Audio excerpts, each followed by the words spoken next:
Picture this. You are a senator of Rome, a man whose family name is etched into the marble of history. Your toga carries a purple stripe that marks nobility, a fabric thread that weighs heavier than any chain, for it binds you to the empire's highest expectations. You have navigated the treacherous currents of politics for decades, surviving scandal, intrigue, and the invisible blades of rivals. Tonight, however, is different. Tonight, a golden tablet embossed with the imperial seal arrive at your home, a summons to dine with the emperor himself. It should be the pinnacle of honor. In the days of Augustus, such an invitation would have been a mark of supreme favor, a chance to secure your family's standing for generations. But as your litter carries you through the torchlit streets and up the marble steps of the Palatine hill, pride is absent. Instead, dread seeps into your bones, slow and cold. The guard at the entrance stand like statues, their eyes fixed ahead. You know these men, veterans of the Praetorian Guard, and yet not one meets your gaze. They have seen too much. Their silence is not the courtesy of discipline. It is a warning. A pall hangs over the air, thicker than the curls of incense that coil from bronze braziers. Beneath the perfume lurks another scent, faint, metallic, and disturbingly organic. Inside, the great hall stretches out like the nave of some temple to an unknown god. Polished marble reflects the wavering light of 100 oil lamps. The walls gleam with gilded reliefs of Jupiter and Mars, but the grandeur cannot disguise the tension. Senators, their wives, wealthy merchants, and decorated military commanders stand in small clusters. Conversation is muted, almost furtive. There is no laughter. Not here, not tonight. Then it comes, a sound that cleaves through the uneasy silence. Footsteps, slow and deliberate, accompanied by a burst of manic laughter that ricochets off the marble. The crowd parts. Caligula enters. He wears silk that catches the lamplight and flows like liquid gold over his thin frame. Jewels glint on his fingers and throat, but it is his eyes that arrest you. Bright, unblinking, a light with intensity that borders on the unhuman. They sweep the room the way a lion might study a penacatl. Not with curiosity, but with hunger. He claps his hands once, the sound sharp as a whip crack. "My dear friends," he begins, voice echoing with exaggerated warmth. "Tonight we shall discover who among you truly loves your emperor. Tonight we shall see just how far you will go to prove your loyalty." The words hang in the air, heavy as lead. There is no applause, no murmur of agreement, only the rustle of fabric as the guests shift uncomfortably. No one asks what he means. Everyone already suspects. You have heard whispers, carried like contraband to the corridors of the Curia. Whispers of nights that begin as formal banquets and end in scenes so depraved that Rome's oldest taboos crumble like sand underfoot. Whispers of senators reduced to trembling voyeurs, of noble women forced into acts that would have once been ground for exile, all under the emperor's gaze. What is about to unfold will not be recorded in the dignified scrolls of Rome's official annals. It will survive only in hushed recollections, twisted and blurred by shame. But to understand why these nights happen at all, why the man who commands the legions of the empire has turned his palace into a theater of humiliation, you must understand Caligula himself. He was not born to be a monster, at least not entirely. Born Gaius Julius Caesar Augustus Germanicus in the year 12 CE, he came into the world carrying the most illustrious name in the empire. As a child, he trailed after his father, the celebrated general Germanicus, through the damp forests and rough camps of the northern frontiers. The soldiers adored him, nicknaming him Caligula, Little Boots, after the tiny soldier's sandals he wore. In the eyes of the legion, he was their talisman, the bright-eyed son of Rome's most beloved commander. But the boy who played among the tents of the Rhine legions would soon learn that Rome's marble heart could be colder than any German winter. By the time he was 7, his father was dead. Whispers said poisoned, perhaps on the orders of Emperor Tiberius. His mother, Agrippina the Elder, and 2 of his brothers were accused of treason, imprisoned, and left to die. The boy learned early that the walls of the imperial palace were as dangerous as any battlefield, and the enemy was not always a barbarian beyond the frontier. Sometimes it was the man on the throne. That child, shuttled between exile and palace, learned to survive not by force, but by mask. He cultivated harmlessness like a second skin, smiling when watched, silent when questioned. He lived in a world where trust was a fatal weakness. It was this same man, molded by loss, tempered by fear, sharpened by the ever-present scent of betrayal, who now stands before you, smiling like a god who knows the ending of every mortal story. Tonight, that ending may be yours. Long before the marble halls of the Palatine echoed with the stifled sobs of Rome's elite, Caligula was simply Gaius, the youngest son of Germanicus and Agrippina the Elder. He was born into a family that carried both the brightest hopes and the heaviest burdens of Rome. His father, Germanicus, was a figure of almost mythic stature, a brilliant general whose victories in Germania had made him the darling of both the legions and the common people. His mother, Agrippina, was fiercely intelligent, ambitious, and as politically dangerous as she was beautiful. Caligula's childhood was spent not in the polished corridors of Rome, but in the muddy, smoke-filled encampments of the northern frontiers. Soldiers, hardened by years of brutal campaigns, softened at the sight of the little boy tottering around the campfires in miniature military garb. His tiny sandals, Caligula, gave him the affectionate nickname Caligula, or Little Boots. To the legionaries, he was a good luck charm, the living symbol of the glorious dynasty they served. But the warmth of the camps could not shield him from the chill of Roman politics. In 19 CE, when Caligula was just 7 years old, Germanicus died suddenly in the east under suspicious circumstances. Rumors swirled like smoke through the empire. Poison, many whispered, and the shadow of Emperor Tiberius loomed large over those whispers. For the boy, the loss was more than personal. It was a first crack in the foundation of the world he knew. Agrippina did not take her husband's death quietly. She accused Tiberius's closest allies of murder, setting herself against the most dangerous men in Rome. The retaliation was swift and merciless. Caligula's mother was exiled to a remote island. 2 of his brothers, Nero and Drusus, were imprisoned and would never leave their cells alive. By the age of 8, Caligula had learned that family ties in the imperial house were no shield. In fact, they were often a target. Tiberius, whose paranoia was legendary, did not spare the young Gaius. Instead, he brought the boy to live under his watchful eye. On the island of Capri, where Tiberius had retreated in his later years, Caligula was surrounded by whispers of vice and cruelty. The emperor's court was a labyrinth of suspicion, where one wrong word could condemn a man to death. It was here that Caligula mastered the art of survival, speaking only when spoken to, masking every flicker of emotion, and presented himself as a harmless, pliant youth. This performance saved him. Others, stronger and more established than he, fell to Tiberius' suspicion. But Caligula learned to bend without breaking, to conceal the steel beneath his boyish smile. He observed, remembered, and waited. Every humiliation, every slight, was stored away like a debt to be collected later. When Tiberius died in 37 CE, Rome erupted in relief. The old emperor had become a recluse, governing through fear and the ever-present threat of treason trials. The people longed for a new era, and Caligula seemed the perfect choice. At 24, he carried the blood of Augustus through his mother, the military glory of Germanicus through his father, and the public's affection from those early years in the camps. His accession was greeted with wild celebration. In the first months, he seemed to fulfill every hope. He recalled political exiles, restored confiscated property, and granted generous bonuses to the Praetorian Guard, the soldiers who ensure an emperor's safety and, sometimes, his demise. Public games and spectacles dazzled the crowds, their scale recalling the grand displays of Augustus himself. Senators found him approachable, attentive. The people adored him. This was a Caligula history might have remembered, a young ruler uniting the military, the Senate, and the populace.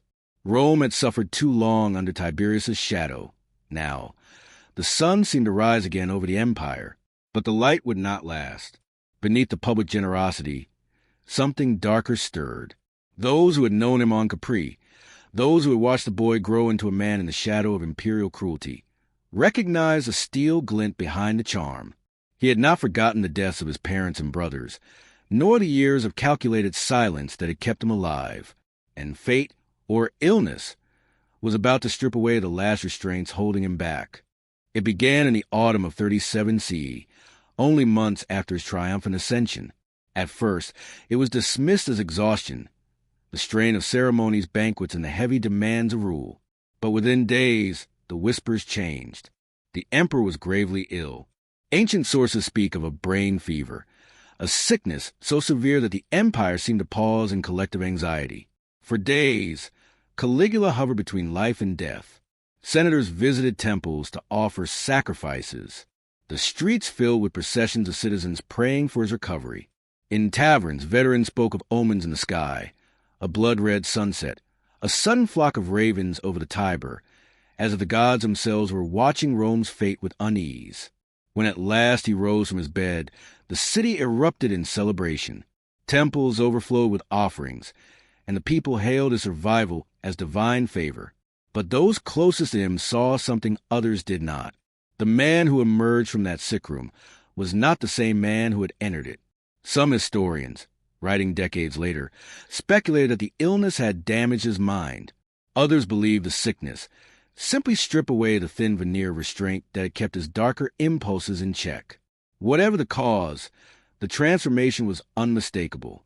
The Caligula who had once balanced generosity with political prudence began to act as though the very concept of limits had been erased from his mind. At first, the changes were small enough to be excused. Extravagant spending from the treasury on new games and spectacles. Sudden, unexplained appointments to high office. A tendency to interrupt serious Senate debates with absurd questions. Rome had seen eccentric rulers before. Some even found his antics refreshing after the dour years under Tiberius. But behind the palace gates, something far more troubling was unfolding.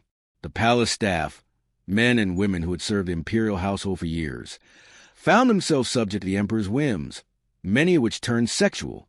Young male slaves were summoned to his private chambers for acts they could not refuse. Female attendants, some barely into adulthood, were selected at random during his nocturnal prowls of the corridors. These were not affairs in a Roman sense, where powerful men took lovers or concubines with mutual consent or strategic advantage. These were exercises in dominance, calculated to remind every soul in the palace that their bodies belonged to him. Soon, Caligula's appetite sought more dangerous prey. Invitations, or rather commands, began to arrive for the wives of senators and high-ranking officials. They would be received under pretext of discussing their husbands' careers or family matters, only to find themselves trapped in situations where refusal meant ruin or death. The women of Rome's aristocracy had been raised under a strict code. Chastity, dignity, and loyalty to their families were the pillars of their identity. Now those pillars were being shattered in rooms thick with the scent of incense and power. One account, preserved in the guarded language of ancient chroniclers, describes how he would force these women to undress before him, ordering them to perform acts while he sat on his throne. Sometimes, he summoned several at once, turning the encounters into competitions for his attention. The humiliation was as deliberate as the physical violation. Caligula understood that by degrading Rome's most respected women, he was undermining the social order itself. These acts were not hidden behind locked doors for long. In whisper reports that crept through the Senate, men learned what had happened to their wives and daughters, yet there was no safe protest. To object was to invite annihilation, not just for oneself, but for one's entire household. The dinners came next. Lavish gatherings where senators, their wives, and sometimes their children were invited to dine under the pretense of imperial favor. At the start, the banquets resembled a refined feast of Augustus's time. Silver platters of peacock, goblets of Falernian wine. But as the night deepened, the tone shifted. The emperor would lean back in his chair, eyes scanning the guests like a predator selecting prey. Then, with a voice as casual as if he were requesting more wine, he would say something like, "Senator, your wife has such beautiful eyes. I wonder what they would look like when she is kneeling before me." No one could refuse.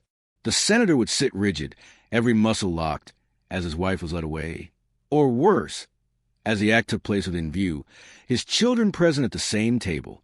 The emperor relished these moments not only for the physical gratification, but for the sight of once proud men forced into silent submission, their faces masked of rage and helplessness. In these early stages, the empire still clung to the illusion that this behavior was an aberration, a phase brought on by illness. But the truth was more insidious. Caligula had tasted the intoxicating realization that as emperor, he could do anything to anyone, and no one could stop him. And now, he intended to see just how far that truth could be pushed. The transformation of the imperial palace into a stage for Caligula's appetites was not chaotic. It was deliberate, almost engineered. What made it so horrifying was not merely the abuse, but the method in which it dismantled the very pillars of Rome's social order. He began with the women whose families embodied the ideals of Roman virtue, matrons whose lineage traced back to the Republic's founders. These were women who, in public, commanded respect equal to their husbands. In private, they were the guardians of family honor. Caligula sought them out not because of beauty alone, but because of what they represented. The humiliation was carefully staged. At feasts, he would call a senator's wife to him under the guise of conversation. She might think she was to be asked about her children or the latest political gossip. Instead, she would be instructed to stand, remove her garments, and kneel, all within sight of her peers. Her husband, seated only a few paces away, was expected to remain still. To object was to invite death. These public degradations did not remain confined to the dining room. Caligula began commissioning new rooms within the palace complex. They were unlike anything in the sober architecture of Augustus's reign. One chamber, according to later accounts, had couches arranged in a perfect circle, so that those reclining could observe everything that took place in the center. Another was built like a miniature amphitheater, tiered seating surrounding a central space where the emperor staged his performances. The performances were not plays in the traditional sense. They were acts of sexual domination, often involving multiple participants. Sometimes they were slaves captured from distant provinces, sometimes noble citizens, men and women, brought in for the spectacle. Caligula's pleasure came not only from the acts themselves, but from forcing Rome's elite to watch, to applaud, and in some cases, to participate. The most infamous of his innovations was the palace brothel, staffed not by prostitutes in the usual sense, but by the wives and daughters of senators who had displeased him. It operated openly within the palace walls.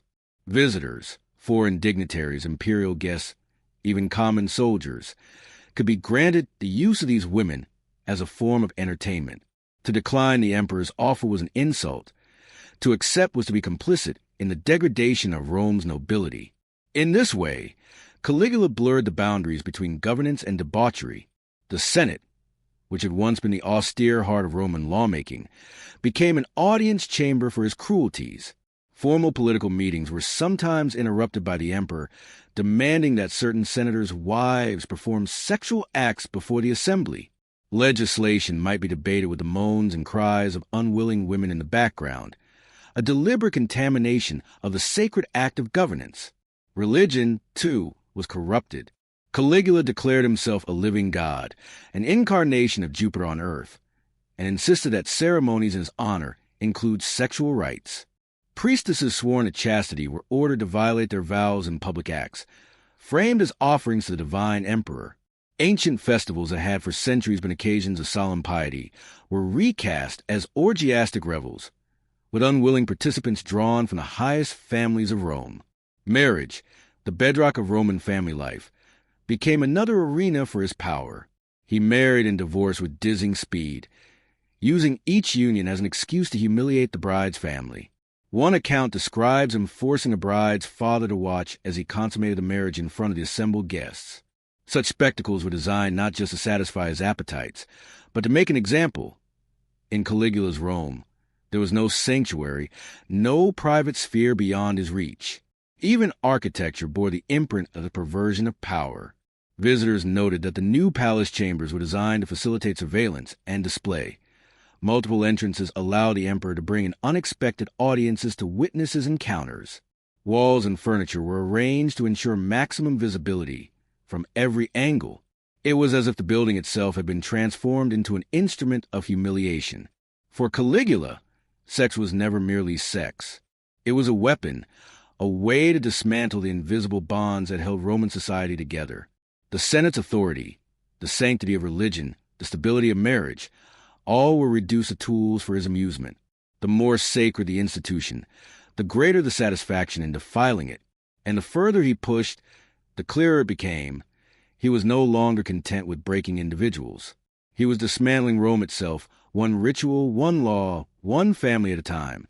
By 39 CE, Caligula's abuses had evolved beyond active impulse into a structured system, a grotesque economy where the currency was the bodies of Rome's most respected women. What began as targeted humiliation became institutionalized, woven into the machinery of imperial power. It started with an unspoken arrangement. If a senator wished to protect his career, or if a wealthy merchant desired imperial favor for a trade concession, the price might be attendance of his wife or daughter at the palace. These visits were never innocent. The women knew, and their families knew, exactly what the summons entailed. Soon, the arrangement was no longer unspoken. Caligula formalized it into what could only be described as a sexual tax. Noble families were required to provide their female relatives for periods of service in the palace. The duration and frequency depended on their social rank and wealth, a twisted inversion of Rome's usual taxation system. The emperor kept lists. Names were recorded. Refusal was not merely insubordination. It was treason. The transactions were coldly pragmatic. A senator might secure the safety of his estates in Hispania by offering his daughter for a month's service. A military commander could receive a promotion in exchange for his wife's hospitality toward the emperor or his guests. Caligula reduced the highest-born women in the empire to bargaining chips, and in doing so, he made it clear that no privilege or pedigree could shield anyone from his reach. Resistance was rare, and when it came, the punishments were swift and devastating. A woman who refused might find herself publicly stripped and forced to perform sexual acts during gladiatorial games, her degradation cheered by the mob. Others were sold into actual brothels outside the palace, stripped of their noble status and compelled to serve common soldiers and slaves. Entire families could be financially ruined, their estates confiscated, their names erased from the Senate rolls. For the women, the physical violation was only part of the torment. Raised under the rigid moral code of the aristocracy, they had been taught that their virtue was their greatest asset, the cornerstone of their family's honor. To lose it under such circumstances was to be branded forever, not as victims, but as women tainted by scandal. The shame was not theirs to bear, but Roman society forced it upon them nonetheless. Some chose death. A few women, faced with the prospect of another summons to the palace, took their own lives. But even this escape was made costly. Caligula imposed collective punishment on the families of those who killed themselves rather than submit. A father who lost his daughter in such a way might find himself exiled or executed. Surviving relatives might see their property seized. The message was clear. Even in death, defiance would be punished. If the women suffered the brunt of the emperor's cruelty, the men of their families endured a different kind of destruction. Caligula understood that forcing a man to become complicit in the violation of his own wife, daughter, or sister was a deeper form of control than any law or sword. He would demand that fathers personally deliver their daughters to his chambers, that husbands help prepare their wives for an encounter, or that brothers restrain their sisters during group performances. These acts hollowed out a man's sense of self. A senator who had once stood in the Forum as a paragon of Roman dignity might now be remembered as the man who tied his own wife's hands for the emperor. In Rome's honor-bound society, such complicity was worse than defeat in battle. It was the death of the soul. The walls of the palace became a marketplace of degradation. One wing might be filled with political petitioners waiting to secure favor by sacrificing the women of their household. Another might house a service list, where a scribe, stylus in hand, recorded names and scheduled their time with the emperor. Caligula oversaw it all like a theater director, ensuring the spectacle of submission was as visible as possible. This system did more than feed his appetites. It eroded the independence of Rome's elite. Wealthy families who might have opposed him politically were too entangled in his private humiliations to mount rebellion.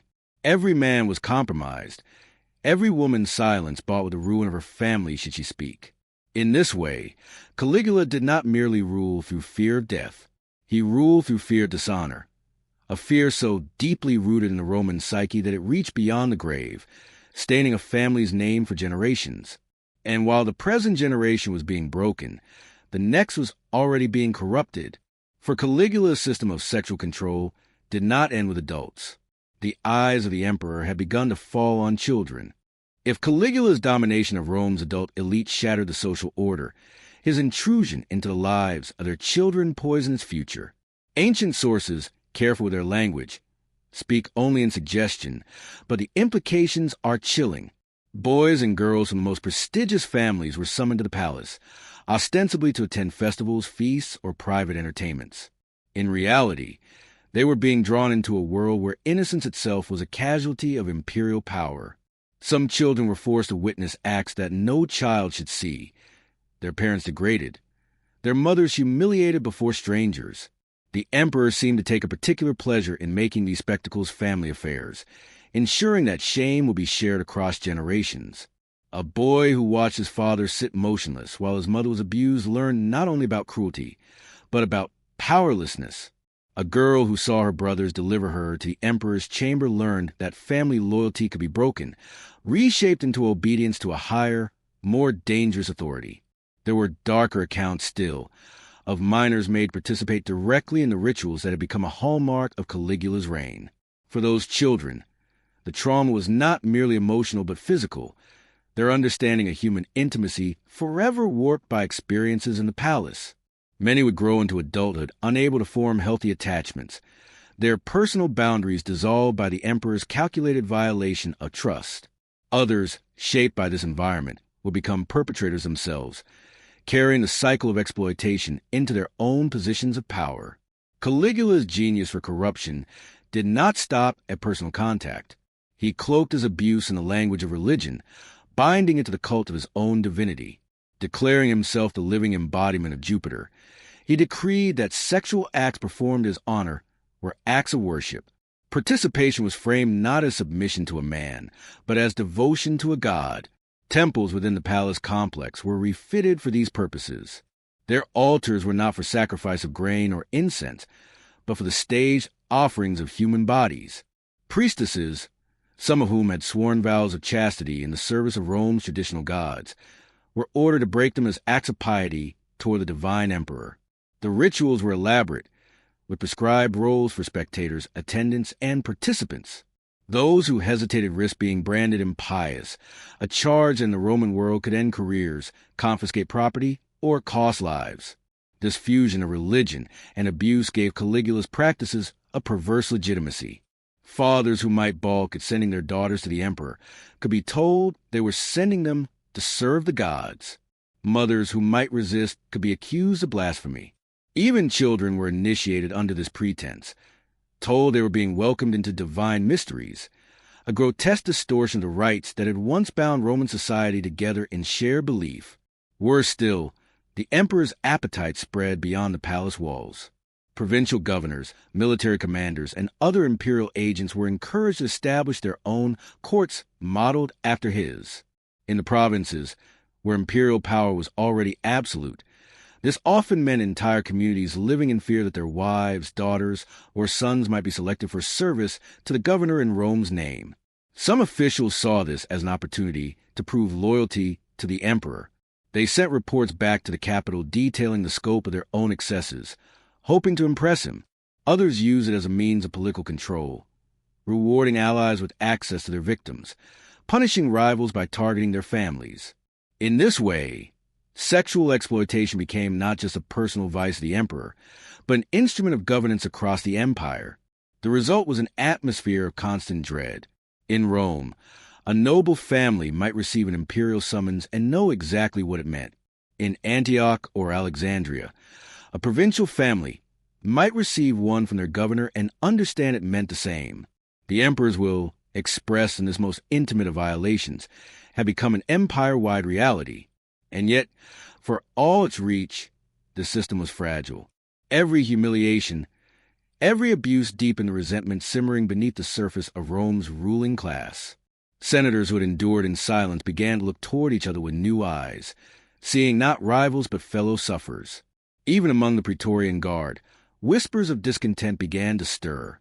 Caligula believed that by corrupting the next generation, he was ensuring his legacy, a Rome where power and degradation were inseparable. But in reality, he was sowing the seeds of his own destruction. The breaking point was drawing near. By the year 40 CE, Caligula's excesses had reached a scale that defied even the jaded expectations of Rome. The palace had become a carnival of controlled degradation, where political feasts bled into multi-day orgies, and sacred festivals dissolved into elaborate, coercive spectacles. Senators attended less as participants in governance, and more as prisoners of the emperor's imagination, a court whose only unifying law was Caligula's whim.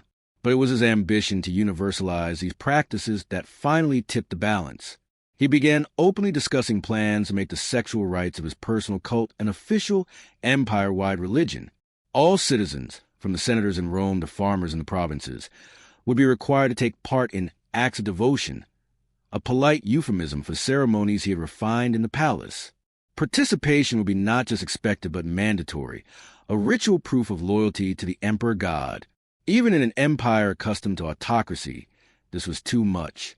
The Senate's private humiliation could be endured so long as it was kept behind the palace doors, but to force the empire's millions into public submission would expose the entire system for what it was.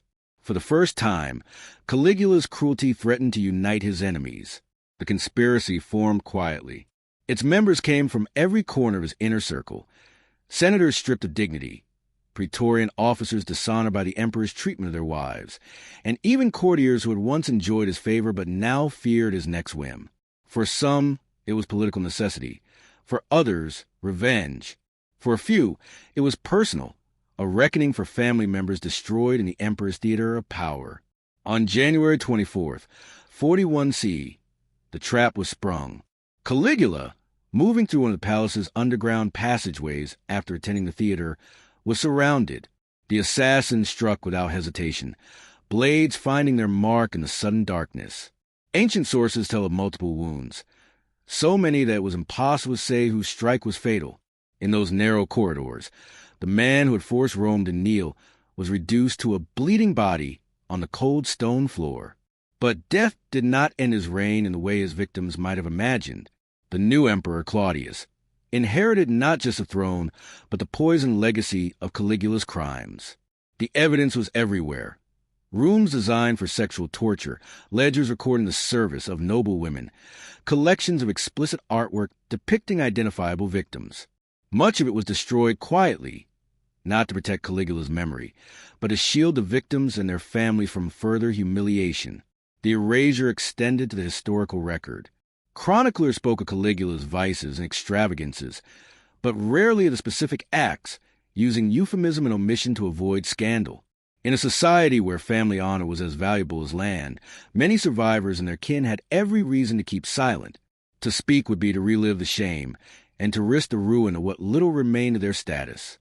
That silence was its own kind of wound. Women who had been coerced into the emperor's service were left without acknowledgement, much less justice.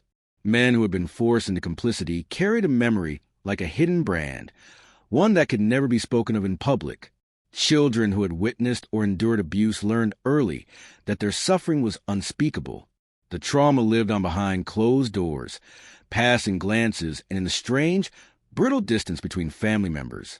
Generations later, the impact was still felt.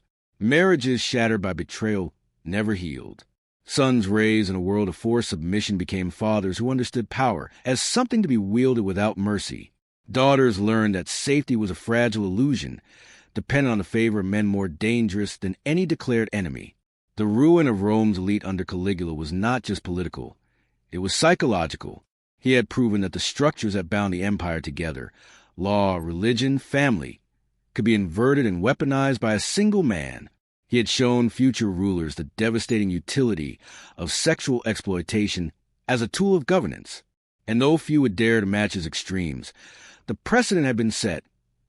Intimate violation could break an enemy more thoroughly than the sword. Today, visitors wander the ruins of the Palatine Hill, admiring the scale of imperial architecture.